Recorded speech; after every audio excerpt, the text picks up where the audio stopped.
As we follow the Women's Cricket World Cup and the Men's Ashes this winter, we're excited to be partnering with WPA Health Insurance, the most trusted health insurer in the UK, offering health insurance plans for individuals, families and companies of all sizes across the UK. WPA are based in Taunton and are a long-standing partner of Somerset County Cricket Club. Hello and welcome to the Wisden Cricket Weekly podcast. England lose an ODI series in New Zealand, but what does it mean for the Ashes? We try and make sense of two very different collapses and ask, are New Zealand, the number 2 ODI side in the world, actually quite good? We also look at the race to open the batting for Australia in the Ashes. There's chat on Rohit Sharma going to number 1 in the ODI rankings for the first time ever. A special email in from one listener, the best shot in the game's history, and more. I'm Yaz Rana, and with me today, Ben Gardner and Phil Walker. But before we go to Mark Butcher, as usual, Phil, a rare occasion where you're on the podcast on the day that the magazine goes to print. Am I ever? Yes, we go to print in 2 hours and 50 minutes. But in a remarkable turn of events, I've actually finished all my work. Amazing. I've done all my homework and filed it. Joey Harmon McGowan, as he insists on calling himself these days, that being his name, is subbing the last little bit, a little hagiographic homage to Christopher Wokes, obviously, and then it's all done and dusted. So I've got to tick it off after this. But I'm feeling so cocky that I'm actually going to have a drink of my new Timothy Taylor Landlord beer. Now, it looks a bit like a prop.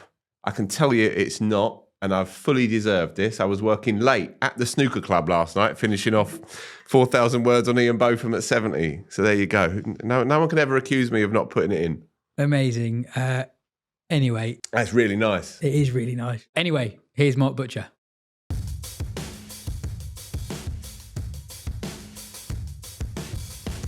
Two games into the ODI series in New Zealand, England have batted first in both games and have had 2 top-order collapses. New Zealand running out comfortable victors in both games. Butch, does this mean anything for the Ashes? You would hit me with that question straight away, wouldn't you? Well, I mean, listen, it's not great for confidence, is it, when sort of potentially 4 out of 6, or 4 out of 7, I suppose, of the batters that are going to line up in the top 6 are not making any significant runs. Brooks, extraordinary 100 in the first ODI aside.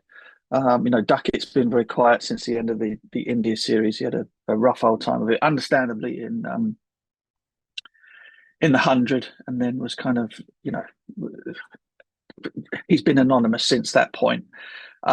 Which isn't great for his personal confidence, although I wouldn't read a massive amount into that, except for the fact that one of the things about Ben Duckett's game I've always had a slight concern about is when you get onto sort of slightly bouncier pitches and that sort of that half bat stroke that he plays outside the off stump, where it's not really a cut and it's not really a back foot punch, it's sort of in between. And I've always wondered whether or not that would get him unstuck on sort of quicker, bouncier surfaces. We're yet to sort of find out. Although he played superbly in against Bumrah at Headingley, etc., etc. So there's an unanswered question about his game in sort of those down under conditions, etc. Bethell was not making a great case for himself to sort of replace Pope, and that obviously the longer that he doesn't score runs in this series, the more likely it is that Pope will start. Joe Root, of course, is the man that Australia and the media in Australia have already started to have a pop at because of his relative lack of success in Australia, and so he would have loved, I think, for his confidence going into the series to sort of made more of an impact so far.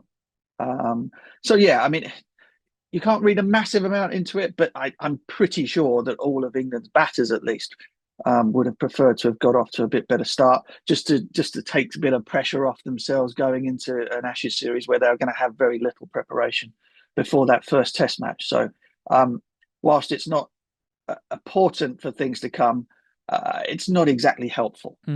I know the game's changed a lot in the last 20 years, but as a batter, if you've not got many runs after a break, and then there's not much cricket now between the end of the ODI series, so one more ODI, and then the first test match in 3 weeks' time, there's one meaningful warm-up game against the England Lions in that time. Would that concern you as a batter, or do you think the modern player doesn't need time in the middle to get themselves right? I think everybody's human, and that you'd much prefer to be being successful leading into a series, any series, but particularly an Ashes series. So, yeah, I think internally it's something that it depends very much on the individual. Some people will sweat on, failures leading into a big series. Others will be able to brush it off entirely. Which way round, who has which personality trait, we'll find out, won't we, in a month's time or however long it is. So again, it just isn't ideal. You want to go down there, particularly because you haven't got, as you mentioned, you haven't got any time to sort of get your feet under the table, get some innings under your belt when you get to Australia, barring that one warm-up game. These matches have been sort of touted as a sort of as a de facto warm up towards the Ashes, which is kind of nonsense. It's ODI cricket and T20 cricket, and will bear very little relation to what goes on in that. But still, from internal confidence point of view, you want to be scoring some runs and sooner rather than later. So they've got one 50 over game left against what is very good opposition. New Zealand. I don't think anybody in world cricket takes them lightly, particularly not with the ball. Are very, very handy in their home conditions, and have an outstanding record in 50 over cricket, which incidentally we do not have. It's amazing, isn't it? So ever since we've not played any 50 over cricket domestically, and players have got no experience in the format, that we've been, what are we? Well, 8 out of the last 25 since the World Cup, and I think the record over the course of this calendar year is well, it's dire. What did you text me and said, what, 2006 or something? It's the worst since then. So yeah, so it's four wins out of 14 this year, and that includes 3 out of 3 against West Indies, who haven't qualified for the last 250 over major events. So if you take out those games, so it's 1 out of 11 against sides that have qualified for the last 2 major tournaments. Even if you include the West Indies series, so 4 out of 14, that win-loss ratio of 0.4 is England's worst since 2006. And you and everyone listening to this will remember there were a lot of bad years between 2006 and 2025 as well. So it's really not great. I mean, so if you look at the 2 games on paper, it's quite similar, but how the collapses transpired were very different. That first game was on a spicier wicket. Zach Folkes was brilliant with the new ball. Matt Henry was brilliant with the new ball. And if you go through wicket by wicket, it's peach after peach after peach. Folkes, I'm quite excited by. 23-year-old gets massive in-swing to the right-hander, gets the ball to stand up away from the lefty. The second game, very different though. A lot of attacking shots that aren't pulled off. In between the 2 games, Harry Brook says, maybe we could have gone harder in that first ODI. The exact quote is, the question is, could we have gone a little harder with the bat to put them under more pressure? I probably think so. It obviously worked spectacularly well for Brook in the first game, but it didn't work for England in the second game. They are obviously, on paper, not a very successful ODI team at the moment. Do you think their approach is the right one? Yeah, I mean, that's the key, isn't it, really, is the approach. Listen, go harder. I mean, I don't know. I'm not entirely sure how they could have done that, given the way that the ball was moving around, and perhaps in those circumstances that might have been the right approach, as Brook showed himself. When the ball was nipping around all over the place, then chancing your arm is often a better way of doing it than trying to stick it out when the ball's moving all over the shot. However, that was not the case in the second game, and I think particularly in a team that has not been very successful, and a team that has a massive shortfall in terms of 50 over cricket experience, you've actually got to try and go into every game according to the conditions that present themselves to you, rather than sort of having an idea that we just need to play more shots no matter what the circumstances. Now, on the pitch on the game last night, as far as I could see, it did a little, but nowhere near as much as in the first one.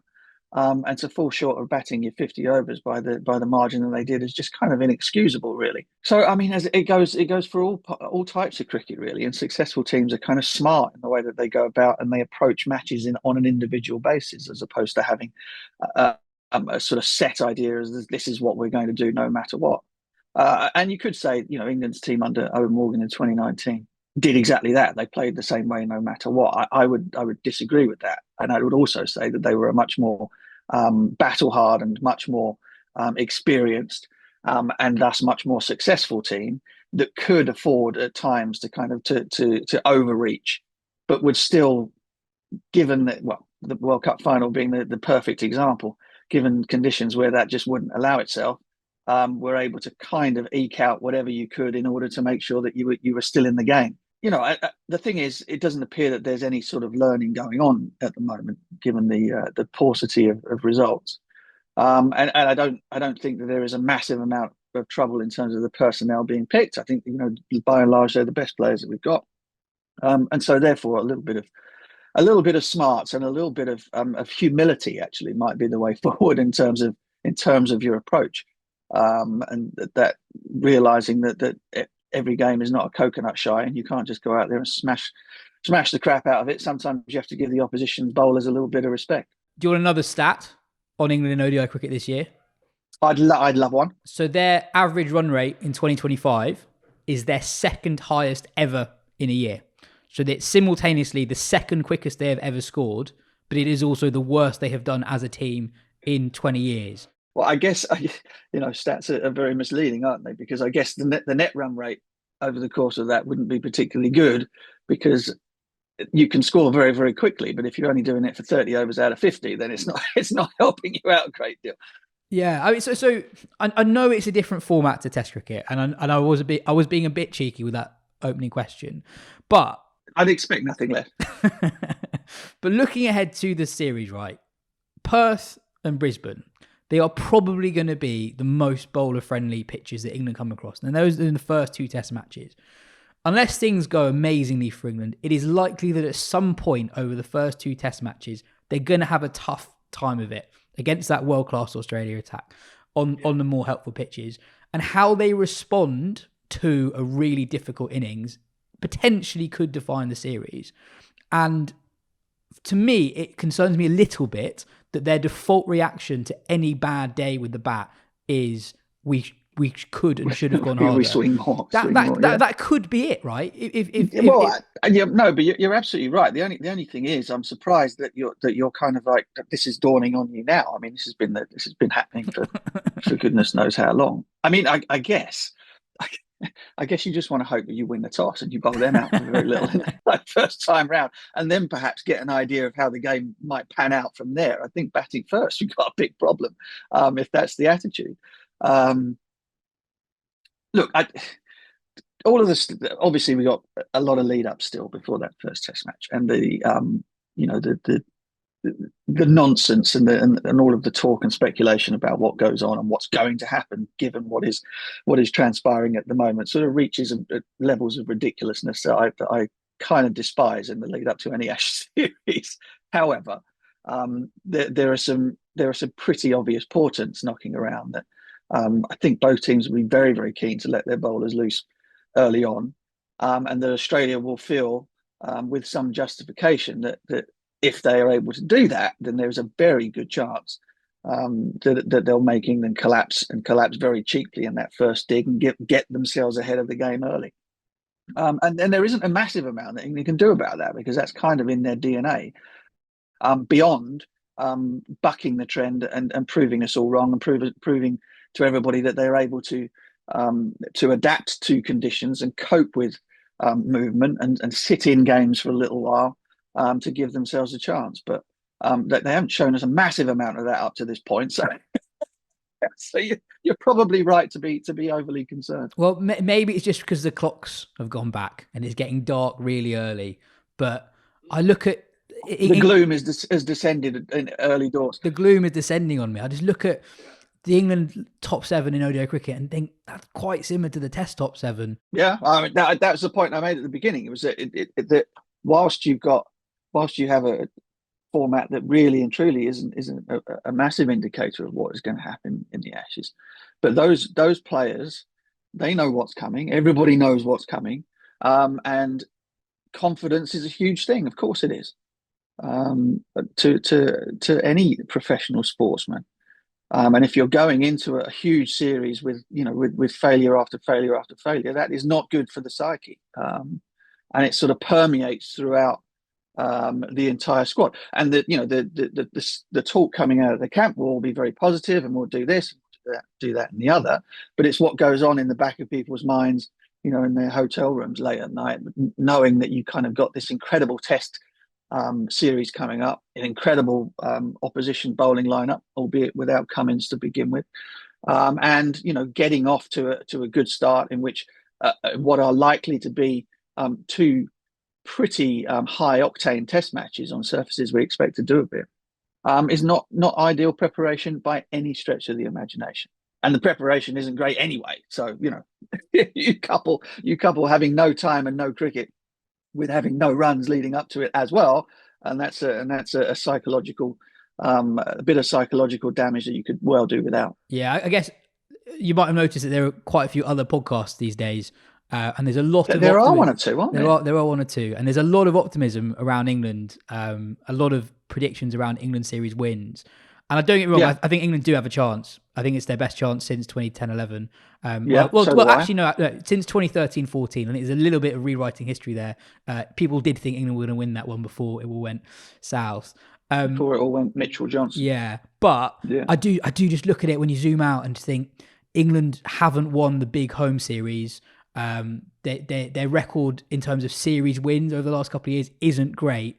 And I know that Australia aren't the Australia of maybe 3 or 4 years ago, but the idea that you can go from not winning your home series to winning in Australia, I don't know, that just feels like a leap for me. Although on the positive side, Jofra Archer bowled like a dream overnight. Yes, 3 for 23 last night. I mean I think that's where the optimism comes from, and of course, we get pitched into this cycle ever since the early days of the McGrath 5-0 predictions. No matter what, no matter whether it's home or no matter whether it was away, there's a certain amount of sort of false patriotism that goes into the predicting stage of this build-up, which is another reason why I despise it, because it becomes almost like, well, our media or our ex-players or whatever have to sort of go out there, stand up and say, oh no, we're going to smash you 5-0. They're going to say we're going to smash you 5-0, and it's all just nonsense. The cold hard reality is, as you point out, if you're not beating, if when you have home advantage, you're not able to beat the top sides, which obviously India, Australia over the last however many years, then your chances of doing so on the road, no matter how good your bowling attack is, and I completely agree with you there, that it is a very formidable looking bowling lineup on paper, no matter which way you juggle it for England. But my concern has always been, can we score enough runs in order to support that bowling lineup?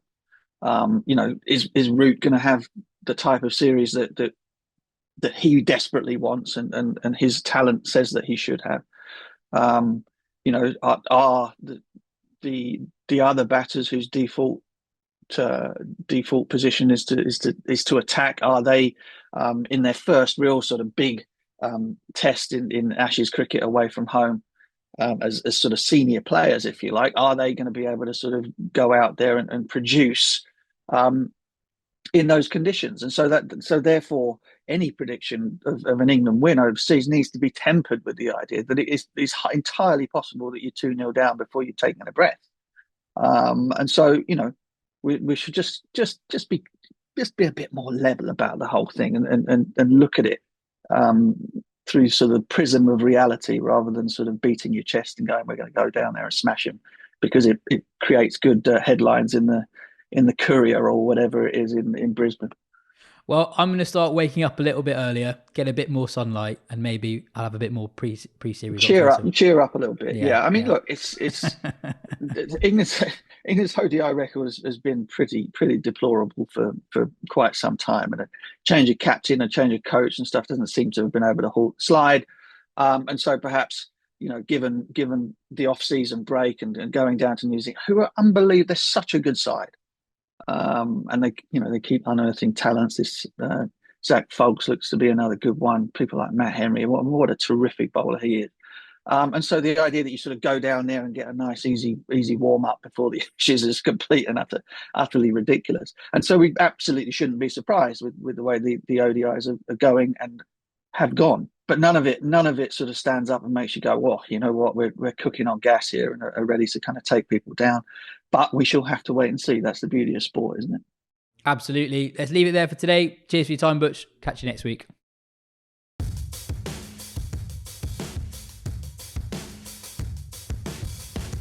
For cricketers serious about improvement, Liam Plunkett Cricket offers a new way to train. Created by England's World Cup winner, it brings expert digital coaching to players everywhere, combining technical skill, tactical awareness and fitness development in one easy-to-use platform. Learn from a professional who's been there at the very top of the game. Visit www.lpcricket.com and use the code Wisden to get 10% off and take your cricket further. On the New Zealand ODIs, Phil, James on the Discord asks, should we all worry about our batting lineup? JD asks, is 5-0 incoming? Chris N asks, should we cancel TNT now? Should England cricket be cancelled? Harry asks, should they all be fired and insert 11 county cricket journeymen be called up? How much should we read into these two performances, Phil? Well, I looked at the date after seeing the latest scorecard. So I woke up really early to finish the aforementioned articles off and also to 8:30, 9 a.m. Yeah, all right. I had plans to get up at 5 o'clock, but I did check my phone at 5 o'clock and then saw that already they were, they'd basically blown the game again with another top order collapse. And so I went back to bed. But the point is that moment I looked at the date. I'm useless with dates. It could have been mid-November as far as I'm concerned. And I looked at it and I was comfortable with the fact that there's still over 3 weeks to go. And that if any of them had made runs, then we would be saying it doesn't really matter because there's still 3 weeks for you to fall out of form. Well, the same principle has to apply. There's still 3 weeks for you to fall into form. The kicker with that is they don't play any games. They just play against each other for a bit. And I think they might be playing like a Prime Minister's 11 or something in the back garden for a Not before the first. I think that's between the first and second tests. Right, okay, Which fine. is when you want to do your warming up, isn't it? Yeah, I'd after say you're 1-0 down. Yeah. Look, it's not panic stations, but you wouldn't mind seeing one or two players get into form. There's always context to it. There are certain players that there has been a trend over a period of months away from the good stuff. Ben Duckett looks a bit out of rhythm. Big match player. Luminaries like Michael Atherton and others were saying 6 months ago that he's England's best all-format player. And he did some astonishing things in that test series and hasn't been able to get it going since. One put it down to a degree of burnout. Perhaps he was straight into the 100. On reflection, perhaps he could have done with a week or two away. But perhaps those deliveries that normally he'd cuff away, he's just prodding at slightly more tentatively. He was out in a similar way in both of these games, not done much wrong. But they're the kinds of deliveries that people bowl to him all the time. And when things are working and the rhythm is good, then he just chops them away. So just to pick him out almost at random, really. But there's always circumstances around this. Joe Root got a good one and then got strangled down the leg side. You're probably not too concerned about him. And Harry Brook played one of the all-time great ODI innings in an England shirt as long ago as Sunday. So I think we can relax for now, for sure. But you could certainly do with one or two players looking like they're in a little bit better rhythm. But look, 3 weeks is a long old stretch to go yet. A lot of hand wringing and a lot of hair pulling and a lot of uptight tension to. And just on the podcast as well. Well, indeed. I'm more nervous about this one than I have been before. By the way, this podcast or the podcast, I'm fine. I'm actually rather looking forward to it. Timothy Taylor, 4.1. Ben, obviously those two collapses were very, very different. In the first one, it is worth saying, I appreciate that a lot of England fans wouldn't have watched the ball of it. New Zealand bowled absolutely brilliant, more in them in a second. The second one was very, very different. And between the first and second game, Harry Brook said, the question is, could we have gone a little bit harder with the bat to put them under more pressure? I probably think so. In the second game, it was very different. A lot of the England players out to playing more aggressive shots. Jamie Smith caught in the ring, Jacob Bethel caught in the boundary immediately after a drinks break. And when asked about Smith's dismissal in particular after the second game, Harry Brook said, I'd rather he got out like that than nicking off, trying to defend all day. So I can't really complain about that. It's a tough question to answer because we've got some of the best players in the world around them not doing very well in ODI cricket. Recently, their record since the 2023 World Cup is 3 wins out of 15 against sides who qualified for that World Cup. Wow. It feels like their default answer to a collapse, and they've had quite a few of them, is we need to go harder. Jamie Smith has played nearly 20 ODIs, and in the games where he's been in the top 3, he averages 23 at a strike rate of 127. That average of 23 is the 5th lowest of any England top 3 batter in ODI history. The names on there are good, by the way. Derek Randall, average of 14. Andrew Flintoff, 17. Gary Balance, 18. James Vince, 22.93. So he's in good company in some ways. But Jamie Smith averaging 23 and striking 127. It doesn't feel like he needs to go harder. No, exactly. And I think, look, if just to go back to the Ashes point quickly, I think the first collapse would have been concerning from an Ashes point of view, where you're looking at the technique and you're worried about, Cummins and Hazelwood and Stark and bowling on some maybe slightly spicier Aussie wickets, thinking like, are their techniques going to be good enough to cope with this? The second is just worrying from an ODI cricket point of view, and just that same issue that they have had for a long time now, but an issue that has also kind of become increased, I guess, since McCullum became head coach. So their game plan is basically they want to try and score 350 or 400 every time they bat first. And you can just see that looking through the numbers. So this year, when they've, or since the Champions Trophy, when they batted first in ODIs, this year they've either been bowled out or they've made 350 when they batted first. So that tells you what they're trying to do. And then also you can see that we have this thing about, can they understand the rhythm? And the other stat that I think is interesting is that this year I think they've either Root's made a 50 or they've not made it to 250. That's the other stat this year. Wow, so any time Root doesn't get 50, they don't make 250. Yes, but wow. I think every time Root has made 50, they've made it to 300. So it shows you that they really need him to be that kind of that anchor to enable them to kind of construct something together. But it doesn't look like they're taking notice of any of these things really. And they'll talk about Brook talking about Smith, but also talking about how this squad is stacked full of talent. They've got world-class players in there. Root even saying something similar, saying you look at the players in their squad and they shouldn't be 8th in the world. And that's, I kind of get where they're coming from, because these are all really talented players, as we see in the other 2 formats. And yet I kind of think they could just do with playing like they are the 8th best side in the world, basically, not playing like they're a side who, should be making 350, 400 kind of by right, but playing by a side who go out there, assess the conditions, really scrap, give the opposition some phases of play and hope that you can win the others by enough to sort of make up the difference. And I think there's actually, it's an interesting parallel with the Test side, who actually, like, as much as, you can see similarities between how they bat in Test cricket and ODI cricket, one of the things that they're really good at they are pretty good at in the Test side is minimising the passage of play that they lose and really making the most of the passage play that they win. I think if you did a session count of that India series, India would have dominated that, and yet it was a 2-2 that England would think that they had the better of overall, I guess, considering the draw they were on top of.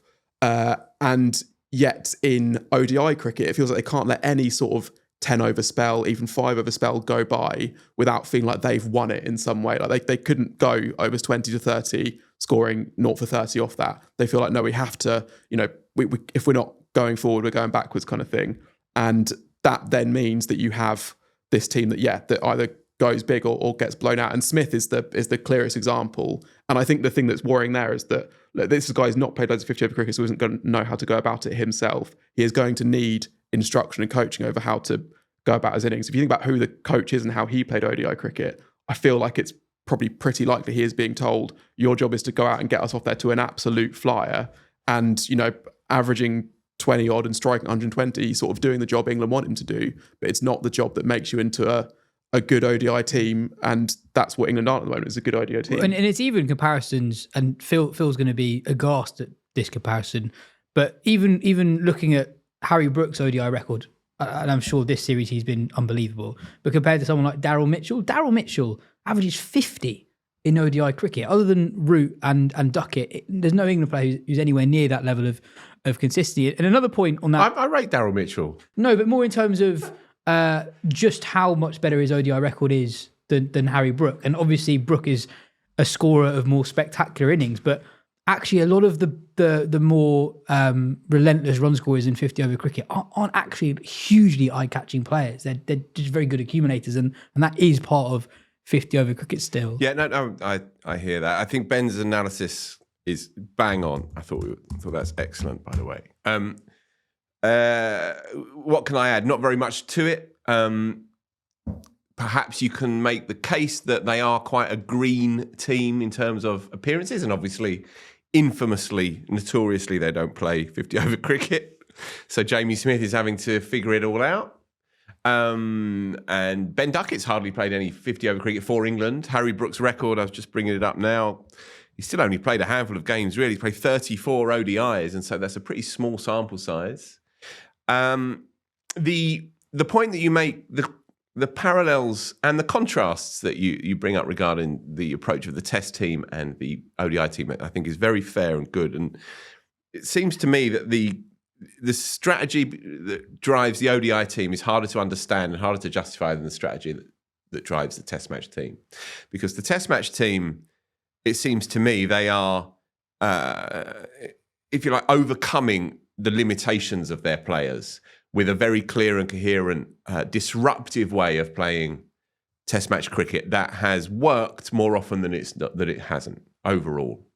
In ODI cricket, it feels like it's the other way around. Like they have all of these clearly very, very strong, very, very fine white ball strikers. They bat deep, and yet they're all, it's kind of collectively under par. You know, they're less than the sum of their parts at the moment. And Jamie Smith is a really good example. So I was thinking about him yesterday. So I compared his records to Jason Roy's, because perhaps in the mind's eye, you picture Roy as that ultra-aggressive opening bat. Maybe you assume maybe kind of averaged around 30, and it would have fallen a bit further as he got to the end of his time as an opening bat, but his strike rate was such that it was always useful. Averaged 39. And that was after a very long slump at the end. Exactly. So 39 across his career. So you're going to be 45 until the last year or two. So that's the model. If Jamie Smith is going to be England's opening bat, and I can understand why they want him to be, then that's the model. And to play blind cricket, if you like, simply see ball, hit ball cricket, teams are too good, the game is too complex, and it's too long. 50 overs. 50 overs these days for any version of an England cricket team is quite a long time to bat, right? If their Test teams bat for 50 overs, then they're well in the game. They're not doing themselves any favours, I don't think, at the moment regarding their approach. The one thing I would disagree with you on is the alarm bells around that first game in isolation, right? The way that your boy Fatty Folks bowled, or whatever he's called, there's some unbelievable deliveries in there, Ben, right? You know, the ball that Jacob Bethel got, that is hooped against the angle and cleaned him up on off stump, and he's just played the line as well as you can. That would have bowled any left-hander in the world. Roots is slightly loose, but I think he's got a bit of credit in the bank. Jamie Smith just tried to play straight down the line and got done, and Duckett nicked off. You know, so there's not that much really that you can throw at them, I don't think, in that particular game. But the broader point about the approach, the strategy, is a fair one. One other point I make on the first game, and I think it's fair to say it might be part of a wider issue. I know that Michael Vaughan has made this point a few times. England aren't a very good catching side. They're not certainly among the best catching sides in the world. And in that first game, they dropped Bracewell and Mitchell early. Take them, they win the game. New Zealand were relatively light in the batting department. Santner at 7, Nathan Smith at 8. If they catch Mitchell when the score's on 70 odd and Bracewell early on, they are overwhelming favourites for that game. Ben, Phil mentioned how well Zach Folkes bowled in that first game in particular. 23 years old. a lot of England fans probably haven't seen much of him before. He's been in county cricket before, but who is he? And are people excited? And before he answers, when I called him fatty, folks, right? He's not a fat lad at all. He's in really good shape. But that's a famous old goalkeeper called Fatty Folkes. Okay. I think he was a Chelsea goalkeeper when he was really fat, like many, many years ago. No slight on Zachary Folkes, who's a lovely chap and in great shape. Just imagine with a fabulous jawline. Imagine if he was listening to this episode, and as you said that, he turns it off so he doesn't hear the I'm going to bring up explanation. Fatty Folk. William Folk. There you go, fat fella. Ben, crack on. Tell us about the bowler. So Zachary Folkes, he's I guess he's one of a 24 stone. Crack on. He's 23. He's come through through Canterbury. I mean, as far as I can tell, the story is based just of a guy who is tall enough, quick enough. I think what New Zealand like about him is they see him as a bit of a Trent Bolt replacement. Even though he's a right-hander. He's a right armer, but he brings the ball back into the right hander and takes it away from the left hander. I think you saw that, with how he brings the ball back in.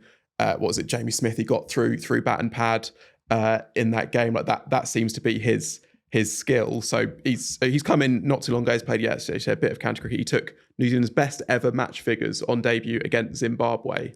And I guess how he makes that debut is kind of instructive about his kind of story so far. So he only is brought into that squad when Nathan Smith has an abdominal injury. And that's kind of the thing at the moment where he looks really good. He's got a really good record across formats in domestic cricket. And yet he's going to have to wait for his chances because this is a New Zealand setup with actually a good and growing group of fast bowlers. Even without Saudi, even with Bolt playing less. Well, yeah. So Bolt is pretty much done. Like he said, the last T20 World Cup was his last T20 World Cup, and then the next World Cup was before the next ODI World Cup. So we think, he's probably not going to play that either, and he hasn't played since then. But yeah, and actually, you go through the list of guys who are basically out at the moment. Like Ferguson he's still in the picture. He's just had hamstring issues. He's on one of those casual contracts, but probably would have played the series if he didn't have a hamstring issue.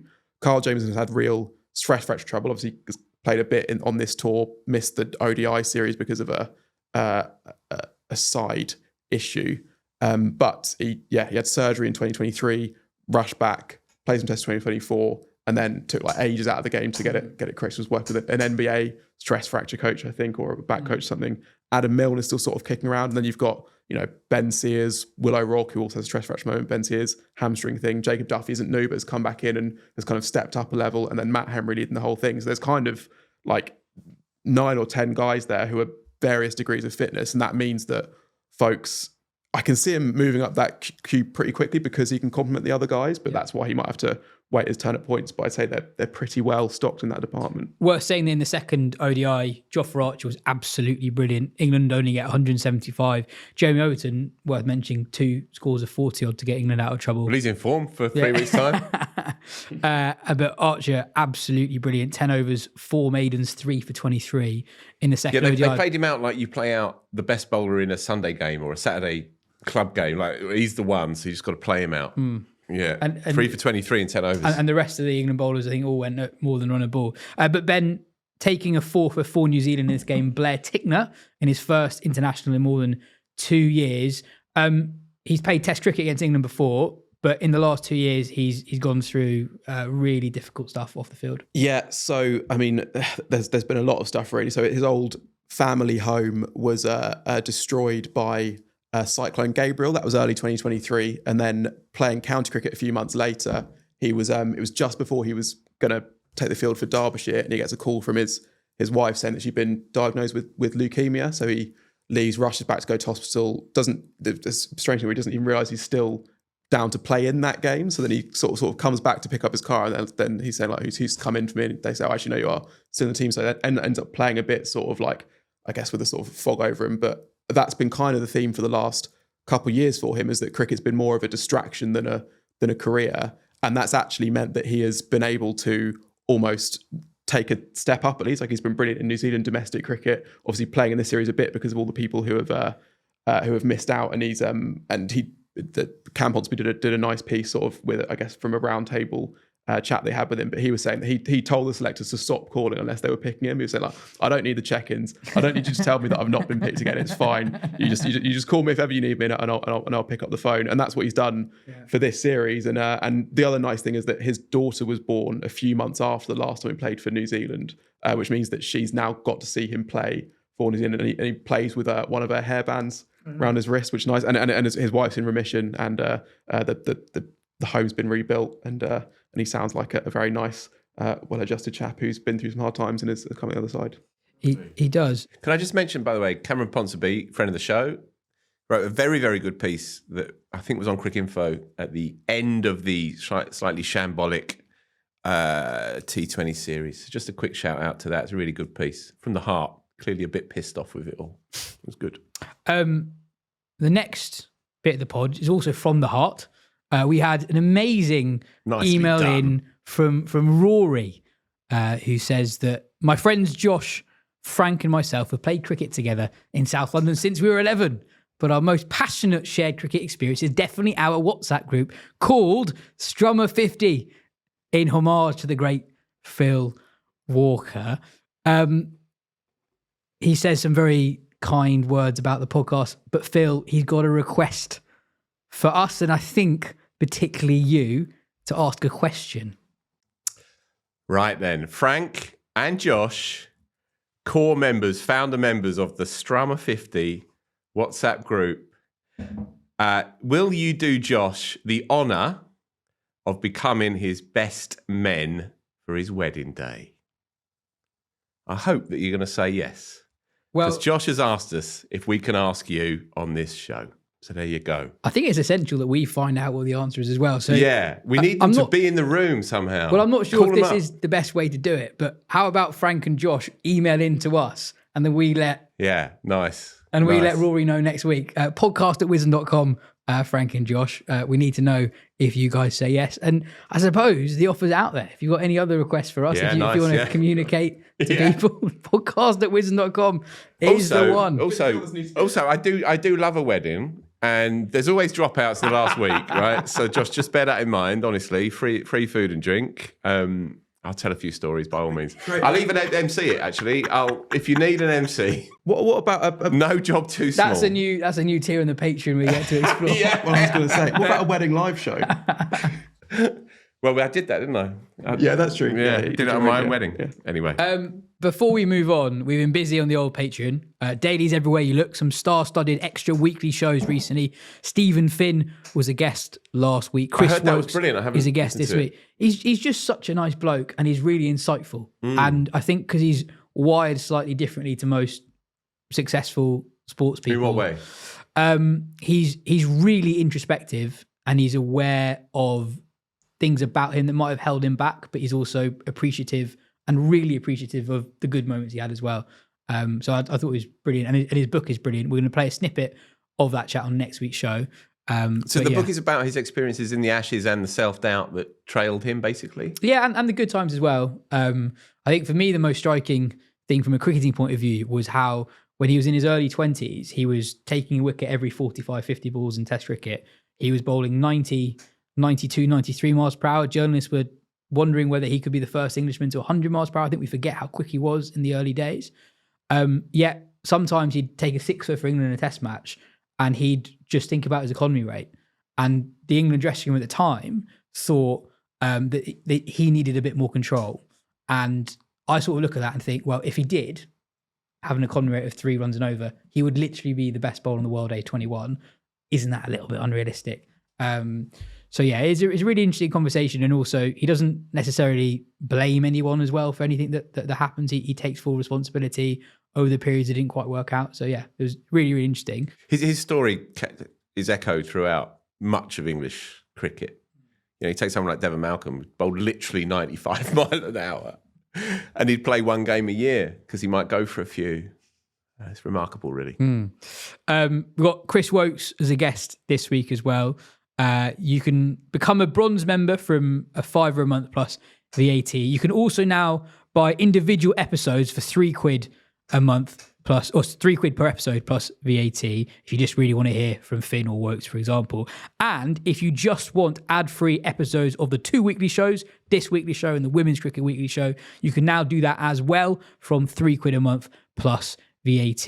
A quick note though, if you buy anything through the Patreon app on Apple add a fee that has nothing to do with us. So a £5 a month suddenly becomes about £8. And if you would rather not pay £8 when you could get it for a couple of quid cheaper, just go onto the browser page on your desktop and pay there to save yourself a bit of money.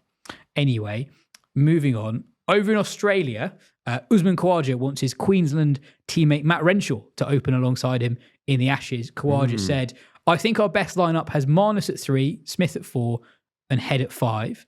I know if Renshaw is picked, he is in the best space right now to have a crack at Australia again and be ready to score runs. Obviously, I'm a little bit biased because he's my opening partner and a friend of mine, but he's been there and done it. He has scored 184 for Australia. Renshaw made his ODI debut in the last week in the India ODIs, and he did pretty well. Scored 150 in that. He scored 100 in his first Shield hit of the year, but averaged 29 in the Shield last year. Darren Goff on the Wisden Instagram page, commenting on a post with Khawaja's quote, just said, "Players are selectors now." I see. Ben, what do you think of Renshaw up top? Do you think it could happen? I don't think it could happen. I think that race seems to be paring down to Renshaw versus Jake Weatherald. I think they seem to be the two coming men, and I can see them. Or Marnus opening, is that a possibility? I think that's they've moved on a little bit from that. I think they'll go with Marnus at 3. It would almost be like if he'd gone quite well, but not that well, they'd almost have him as an opener, as a sacrificial opener.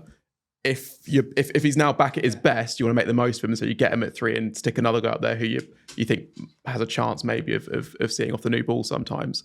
So I'd say it's down to, and that's also, that's affected by the conversation around the all-rounder, which is Cameron Green versus Bo Webster. And if Cameron Green is back bowling fit, then they'll think, okay, we can get Green into the 11 and still have a balanced side. And then Bo Webster, thanks, but see you later kind of thing. So I think it's come down to between those two. And I can see them going with Renshaw just because he has obviously, played Test cricket. You're not making your debut in an Ashes series and gone okay when he went before. There were times when they really admired his sort of his stomach and his appetite for it and how much he could run out. Well, yes, but poor choice of words given what happened, folks. and also, I mean, just because do you remember he shat himself during a Test match? No, I know. Yeah, well, not quite shat himself. Had to run off the field. And Alan Border said, "I hope he's half dead in there." But he batted for hours and hours and hours to make 184 against Pakistan for his one Test 100. And actually, so you mentioned his Sheffield Shield form last season, and obviously that's. Weatherald would be, if you were just going off who has the most Shield runs over a period of time, they'd go with him.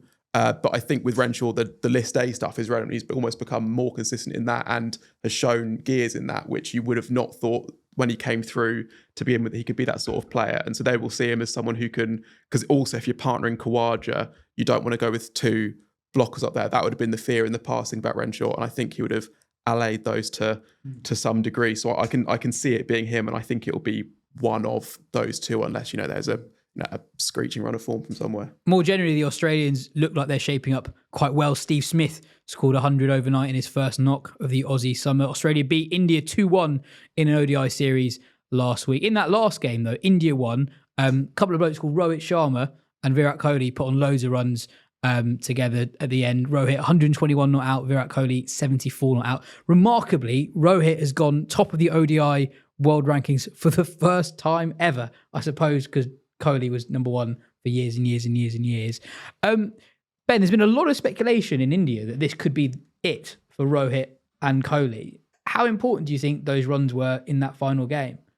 I think pretty important, and weirdly, I think more so for Kohli than for Rohit, because Kohli had made those 2 ducks, but also because with Rohit, there was a sense that he was, playing in this more aggressive way, so had a bit more license to fail. Whereas with Kohli, if you're the anchor and you all of a sudden it looks like that the runs have left you, then you might miss out. I think that pressure will remain though, partly because of the pressure from underneath of the players who are coming up, but also just because that next World Cup is still quite a long way away. And what they don't want to do is it's almost like you want to make the decision now or soon or not at all. And what you don't want to do is go a year down the line while you get sort of a diminishing returns from them and then have to bed someone in for the World Cup. The flip side is obviously they're 2 such brilliant players. If they can sustain that form just for those last couple of years of their career, then there'd absolutely be a bonus to have in South Africa. So I think it's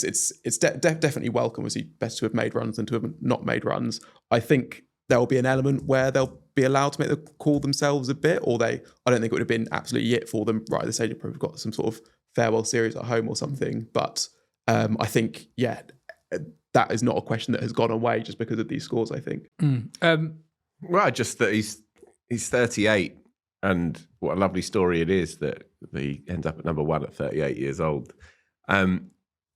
I feared that with the test form having fallen away and then obviously walking away from the test game, I feared that might essentially have been the door closing on the whole of his story. But I've said it before, and I've said it in particularly inflated terms before, as you know. I think that he can play into his 40s, because I think if you have that kind of technique that you fall back on and that natural touch, then you can bat and bat and bat.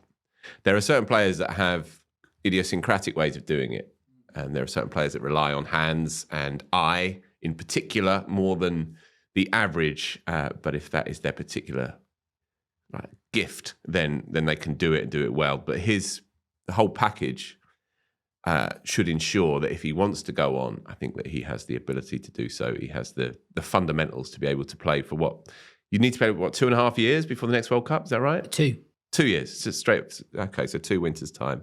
Oh, he'd be fine. He'll be absolutely fine. Over in Pakistan, South Africa won the second test to level the series. Simon Harmer got to 1,000 first-class wickets. Phil, it's an extraordinary achievement, especially for a finger spinner who plays the vast, vast, vast majority of his cricket in England and South Africa. Yeah, it's a great story. I'm really glad for him personally. He's a very engaging bloke, actually. He really gives it his all. He's completely obsessed with cricket. And you ask him a question and 10 minutes later, he's only just beginning to answer it. That might ring a bell. You must love him. Yeah, all right. I walked right into that, didn't I? Anyway, his story is, as people know, he turned up at Essex on a 1-year contract, like a gig economy contract, basically, and then turned that club around. I remember asking Tom Wesley the secret of his success as a captain. He said, 2 words, Simon Harmer. Next question. So he's come to dominate county cricket, not so much actually in the last couple of years. I think players have changed the way that they've tried to deal with him, being a bit more forthright, coming at him a bit more, and he's not quite as lethal. But he still is probably sure. alongside Leach, the standout finger spinner in the country. He has an ongoing shoulder issue that sometimes holds him back, can't quite get through his action at times, but he tiptoed back into the South African setup, and he had a bad game against England actually at Old Trafford when Stokes, I think, got 100. And I remember him saying to me actually beforehand, he says, I think I might be one of the best, if not the best finger spinner in the world, but no one will ever know that until I can take a few at test match level. And this doesn't answer that question, obviously, but the fact that he's been able to have a day in the sun, pick up his first fifer in test cricket, and to make 1,000, as you say, they're old world numbers. If a bowler takes 1,000 wickets, they are old world because you simply don't play the games anymore. So it's one of those records that is going to be vanishingly small from here on in. The number of people that can even get close to it, really. And he's a fabulous, fabulous cricketer, really. He's one of the best slip fielders I've ever seen. And yeah, I'm pleased for him because he's one of the more engaging blokes out there. On players who could get there, so next on the list is Malinda Pushpakamara, the Sri Lankan spinner who's got 980 wickets at 19 over the course of his career. He should get there. Nathan Lyons on 847. Could happen. Okay. I think Mohammed Abbas, 820. He's 35 years old. He's playing full seasons in England and full seasons in Pakistan.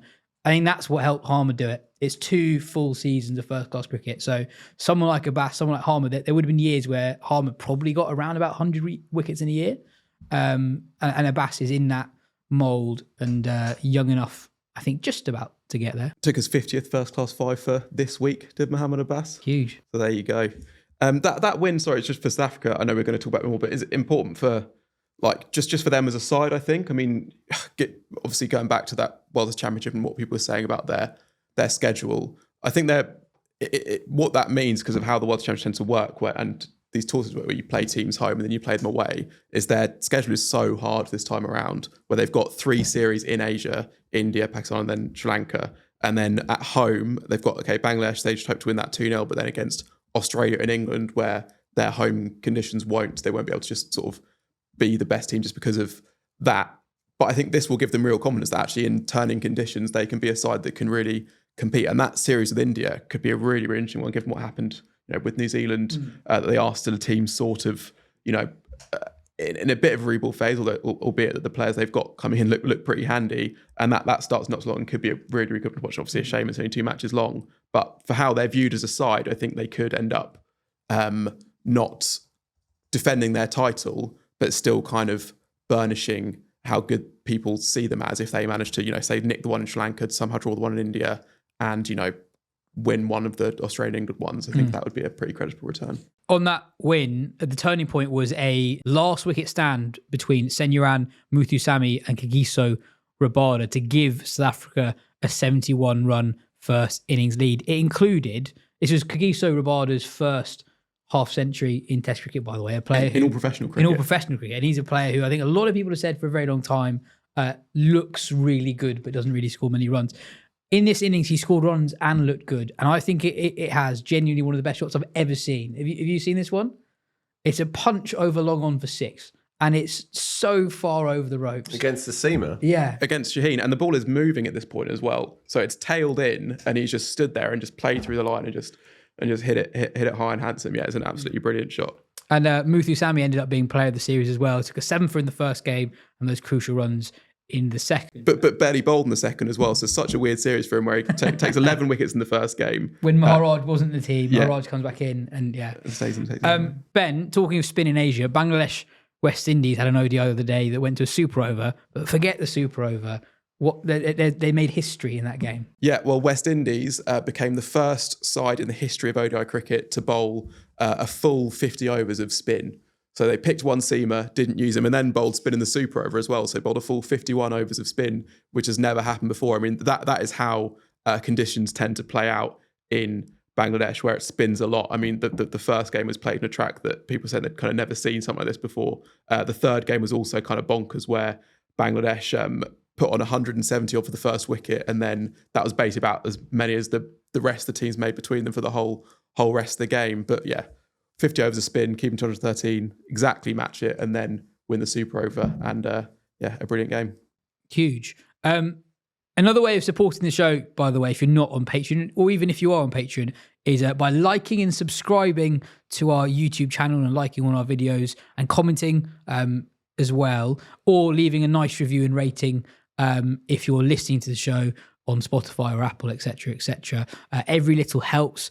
A few comments last week on the YouTube were about Ben and about how during the opening few minutes of the show, you had this 1,000-yard stare where it looked like I've seen this. It looked like you were contemplating things that had nothing to do with the state of English cricket. One comment from 3-Putt Golf Company just asked, "Are you okay, Ben?" Yeah, I mean, I think I've got a bit of the Joss Butlers about me, where he has that, he's got sad eyes even when you wonder if he's actually that sad. And that's what was going on there and what goes in sometimes. And also, sometimes that happens when I'm really listening. I'll be looking into the middle distance because I want to turn my ears on. So I was almost turning my eyes off. And there were a couple of times when I noticed myself doing it today and then was focused really intently on sort of looking at Phil and nodding and smiling. Well, I noticed you do that. And then realised I didn't have a clue what he was saying. So I noticed you do that and it was quite unnerving. Also, you're a liar because you said before we came on air, you were zoned out for the first few minutes of the show last week. No, I knew that I looked zoned out. I'd seen the comments as well. No, I make sure I read what the fans have to say. Sure. But yeah, no, sorry. I will I'll work on looking and being engaged more. Just answer your WhatsApps. Let's just get from first base onwards. Yeah, zoned out on that. Yeah. Another plea: if you enjoy the show, like our videos, comment on them, subscribe to the YouTube channel as well, and if you're listening on the audio only apps, leave a little rating and a review as well. That is it for today's show. Cheers, Phil. Cheers, Ben. We'll be back with the next weekly show on Monday.